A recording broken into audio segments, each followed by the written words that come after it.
This all began back on December 12th when 33-year-old Heidi Broussard and infant daughter, 2-week-old baby Margot Casey were last seen as they dropped off their sibling and their son at school, and we have been investigating their disappearance since that time.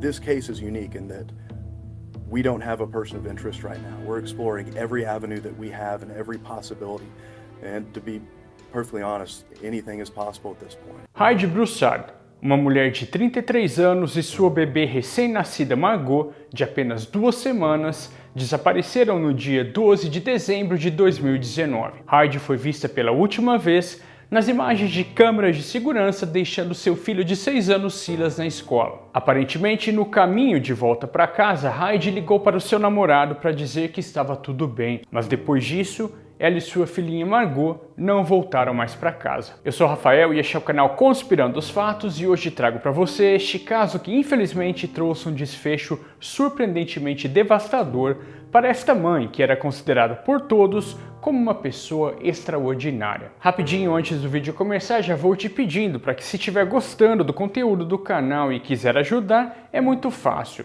Basta deixar um comentário e compartilhar o vídeo para quem gosta desse tipo de conteúdo. Assim, YouTube entende que o vídeo tem uma qualidade e vocês estão gostando. Um likezinho também ajuda demais, tá bom? Eu também queria te convidar para dar uma passadinha lá no meu Instagram, que eu vou deixar o link aqui na descrição para você. Muito obrigado, conto com vocês e vamos ao vídeo. All we need right now is for Heidi to come home. She's our only daughter, and she's almost, you could just say almost magical. Say you will forever come to me, remedy, sanity,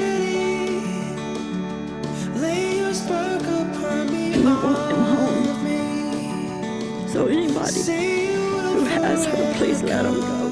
to me, sanity,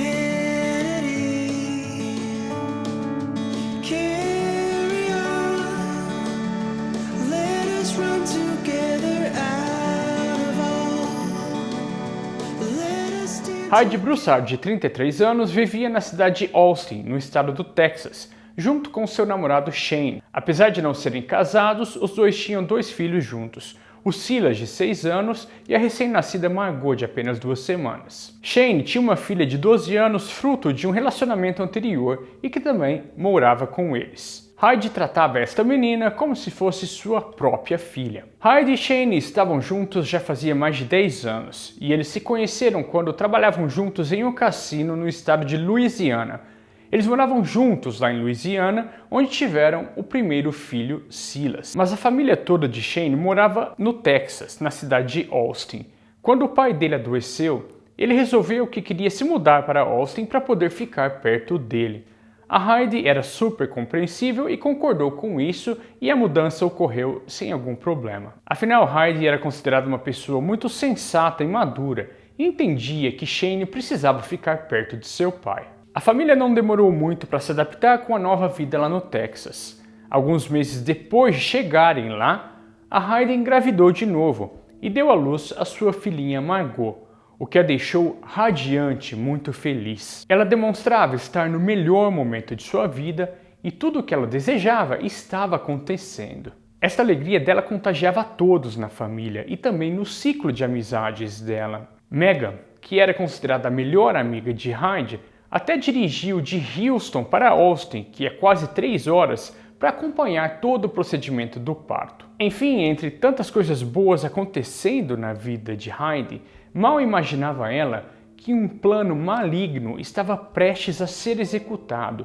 e ela e seu bebê faziam parte deste plano macabro. No dia 12 de dezembro de 2019, 2 semanas depois de Margot nascer, seria o dia que Shane, o namorado de Heidi, estava voltando da sua licença de paternidade. Ele acordou mais cedo, começou a se preparar para o trabalho e por volta das 6h40 da manhã, ele acordou Heidi antes de sair para trabalhar. Ela, como de costume, preparou o café da manhã e cuidou dos preparativos para, junto à sua bebê Margot, levar o Silas, o outro filho de 6 anos, para a escola. Essa seria a primeira vez que ela estava saindo de casa dirigindo junto com a bebezinha. Heidi deixou o Silas na escola por volta das 8, 8h10 e depois foi até uma feira do livro e comprou alguns livros infantis. Ela ligou para Shane para dizer que não via a hora de mostrar os livros que ela tinha comprado, nada fora do comum. Por volta da 1 da tarde, o Shane voltou para casa, porque ele estava trabalhando somente em meio período. Ele notou que o carro de Heidi estava lá na garagem, mas quando ele entrou em casa, ela e Margot não estavam lá. A princípio ele não achou estranho, porque ele pensava que Heidi tinha levado Margot para passear a pé. Ele então tentou ligar para ela por volta das 2 horas da tarde, mas o telefone aparentemente estava desligado. Ele pensou talvez que o telefone estava sem bateria, mas acreditava que Heidi estava na casa de alguma das vizinhas. Ele não se preocupou muito. Mas as coisas foram mudando quando Shane recebeu uma ligação da escola do Silas, o filho deles, dizendo que ninguém havia o buscado ainda na escola. O que era muito estranho, porque se Heidi não pudesse buscar Silas, ela com certeza avisaria, encontraria uma solução ou alguém para buscá-lo na escola, mas não o deixaria esperando sozinho. Shane então se dirigiu imediatamente para a escola para buscar o Silas, mas quando voltou para o apartamento, nada de Heidi e da bebê. Shane então foi até o carro dela na garagem e notou que sua bolsa, chaves do carro, a bolsa da bebezinha estavam tudo lá dentro do carro. Foi aí que ele percebeu que algo de ruim podia ter acontecido. Ele então ligou para as melhores amigas de Heidi que não sabiam nada dela. Ele decidiu então ligar para os pais de Heidi e contou que não tinha notícias de Heidi e também da bebê. Então por volta das 7h30 da noite, Shane finalmente ligou para a polícia para informar sobre o bizarro desaparecimento de Heidi e sua bebê Margot. Imediatamente a polícia lançou uma investigação de pessoa desaparecida, mas infelizmente o dia terminou sem nenhuma informação de Heidi ou da bebê. Todos que conheciam Heidi sabiam que ela nunca desapareceria de propósito, então logicamente todos estavam muito abalados e também preocupados. As circunstâncias do caso chamaram a atenção e logo o caso também chamou a atenção da mídia, que estava cooperando e divulgando informações para toda a região. As buscas começaram e mesmo o FBI foi acionado para auxiliar nas investigações, já que não era comum casos em que uma mãe desaparecia em circunstâncias tão misteriosas com uma bebê recém-nascida. A polícia sabia desde o início que algo de ruim poderia ter acontecido, pois Heidi nunca sairia sem documentos e também os mantimentos básicos para manter sua bebezinha, como fraldas, mamadeira, chupeta, enfim. Investigadores então começaram a bater na porta de todos os vizinhos, entrando na casa deles para procurar Heidi e também entrevistando-os para saber se eles sabiam de alguma coisa. Mas nada foi encontrado, ninguém sabia de nada sobre Heidi ou a bebê. Depois de 5 dias de buscas, a polícia fez a primeira entrevista coletiva para falar sobre o caso. Eles acreditavam que depois que Heidi deixou o filho na escola, ela teria voltado para a casa junto com Margot e de lá as duas misteriosamente desapareceram. O Shane, o namorado de Heidi, também deu uma entrevista para um canal de televisão, demonstrando estar muito nervoso e perdido com a situação e logicamente abalado e triste. Just bring her home safe or put her somewhere safe. Her and the baby, just feed the baby. She's only 3 weeks old. So just find a way. She won't be in trouble, just drop her off. She has a beautiful family. Mas aí o problema é que a internet começou a comparar o comportamento dele com o Chris Watts, que tenho certeza que vocês conhecem o caso, né? O Chris Watts que tirou a vida da esposa e das 2 filhas dele. Mas a polícia não tinha motivo para colocar o Shane como suspeito. Eles mesmo negaram que o Shane seria uma pessoa de interesse na investigação, porque ele estaria cooperando muito com as investigações e ele se colocou à disposição da mídia para passar qualquer informação. Na verdade, a polícia sabia que em muitos casos em que crianças desaparecem, quase a maioria das vezes uma pessoa próxima da criança estaria envolvida. Isso levou a polícia então a interrogar todos os familiares e também os amigos próximos de Heidi. Apesar da polícia ter mencionado que Shane não seria um suspeito, a mídia e as redes sociais já praticamente estavam o acusando. Apesar do relacionamento dele com Heidi não ser perfeito, a família deles não acreditava que ele seria capaz de fazer alguma coisa de mal com ela ou com a bebê. Ele foi interrogado várias vezes pela polícia e também foi submetido ao teste de polígrafo, que é o detector de mentiras. Mas a polícia não encontrava nenhum indício que ele estaria envolvido neste drama. Como a gente sabe também, a polícia muitas vezes não passa toda a informação para o público para não atrapalhar as investigações. E com certeza, eles tinham um motivo para não colocar Shane como suspeito. Enquanto isso, as amigas de Hyde se juntaram e criaram um grupo onde elas buscavam informações como podiam para tentar auxiliar no caso. Uma dessas amigas era Megan Fieramusca, uma amiga de infância que conhecia Hyde por mais de 20 anos. Megan estaria muito chocada porque ela também estava grávida e seu bebê estava sendo esperado alguns dias após o nascimento de Margot. Megan e Hyde conversavam quase todos os dias pelo FaceTime e, como eu disse antes, Megan estava presente na sala de parto quando Hyde deu à luz a Margot. Megan, assim como outras amigas de Hyde, foram interrogadas e passaram também a se tornar pessoas de interesse na investigação. A polícia então começou a assistir horas de filmagens tiradas das câmeras de segurança ao redor do condomínio onde Hyde vivia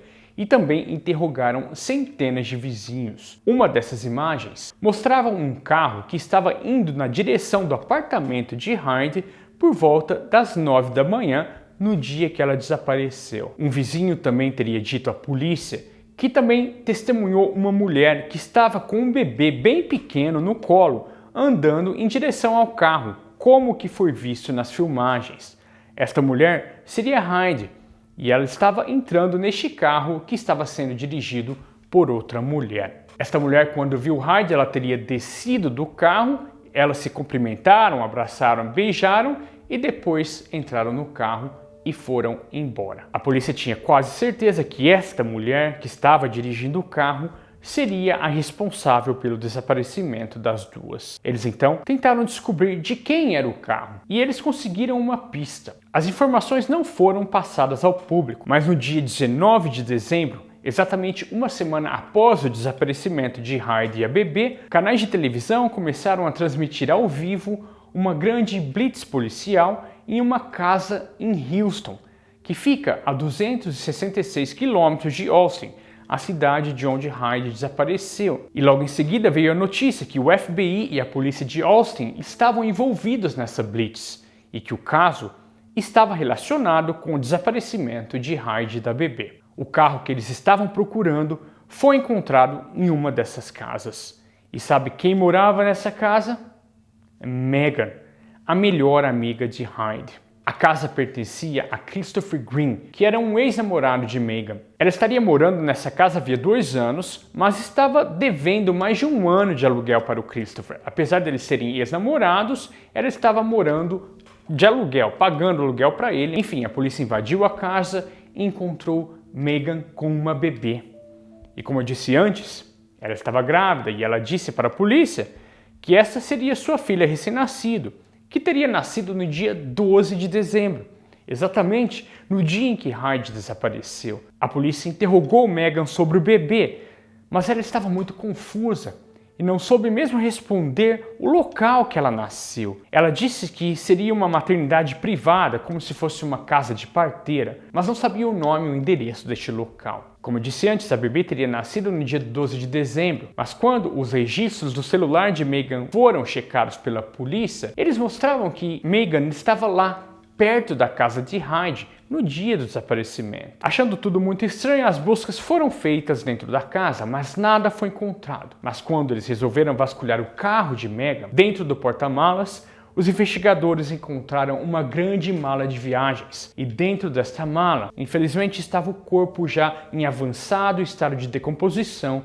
de Hyde Broussard. A causa da morte teria sido estrangulamento. A polícia sabia que o bebê, provavelmente que estava lá com Megan, seria Margot, a filha de Hyde. A bebezinha foi levada para o hospital, onde foi constatado que ela estava bem de saúde e depois levada para a custódia do serviço social, até os exames de DNA confirmarem se era realmente a bebê de Hyde ou não. Depois de alguns dias ficou confirmado, e a bebezinha era realmente Margot, a filhinha recém-nascida de Hyde, que felizmente foi encontrada com vida. Assim, finalmente Shane recuperou a guarda dela e pôde segurá-la em seu colo novamente. Enquanto isso, Megan foi acusada, a princípio por sequestro e ocultação de cadáver, mas não por homicídio. Isto porque a polícia desconfiava que tinha mais alguém envolvido neste caso. Eles então começaram a investigar Christopher Green, o dono da casa que Megan morava e ex-namorado dela. Ele foi interrogado e realmente confirmou que teve sim um relacionamento com Megan, mas que tinha terminado com ela em março daquele ano. E alguns meses depois do término, Megan disse para ele que estava grávida dele e o bebê nasceria em dezembro. Ele alegou que acreditou na história dela e permitiu que ela continuasse morando em sua casa, mesmo sem ter dinheiro para pagar o aluguel. Ele disse que no dia 12 de dezembro, quando Hyde desapareceu, Megan ligou para ele, dizendo que estava indo relaxar um pouco na praia antes do bebê nascer. Mas no dia 13, ela apareceu na casa dele com a bebê e disse que ela tinha nascido na casa de uma parteira. Uma história muito confusa. Mas enfim, a polícia confirmou toda essa informação e também confirmou o álibi de Christopher e acabou o eliminando como suspeito. Enquanto isso, Megan continuava a ser investigada e foi descoberto que ela tinha registrado realmente uma bebê na internet como se fosse sua filha e também filha de Christopher Green. Ela também tinha feito mais de 162 pesquisas no Google com o nome de Hyde e também tinha pesquisado no Google quais os motivos que a polícia lançava o Amber Alert,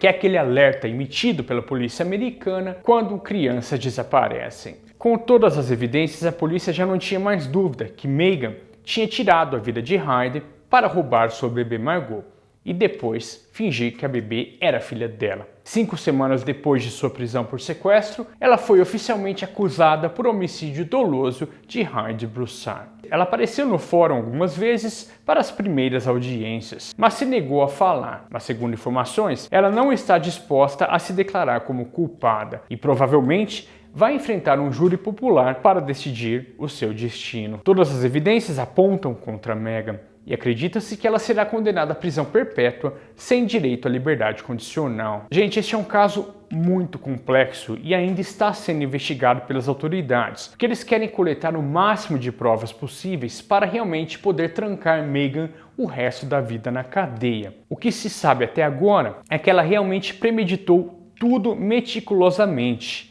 e estava decidida a roubar a bebê de Hyde e criar como se fosse sua própria filha. Agora, eu não consigo entender o que se passa na cabeça de uma maldita dessas. Será que ela pensava que sairia impune dessa situação e que nunca descobririam? Outra coisa, gente, eu fico me questionando como uma pessoa pode fazer isso com a melhor amiga que conhece há mais de 20 anos. Infelizmente, fica difícil entender e achar respostas para saber o que se passa na mente dessa psicopata. Mas eu realmente espero que ela passe a vida toda na cadeia. Gente, eu vou ficando por aqui. Quando tiver mais novidades deste caso, eu não vou gravar outro vídeo sobre isso, mas provavelmente vou colocar as updates, as novidades no Instagram e também nos shorts do YouTube, tá bom? Então, fica ligado aí que se tiver alguma novidade, eu vou avisar vocês na comunidade, ok?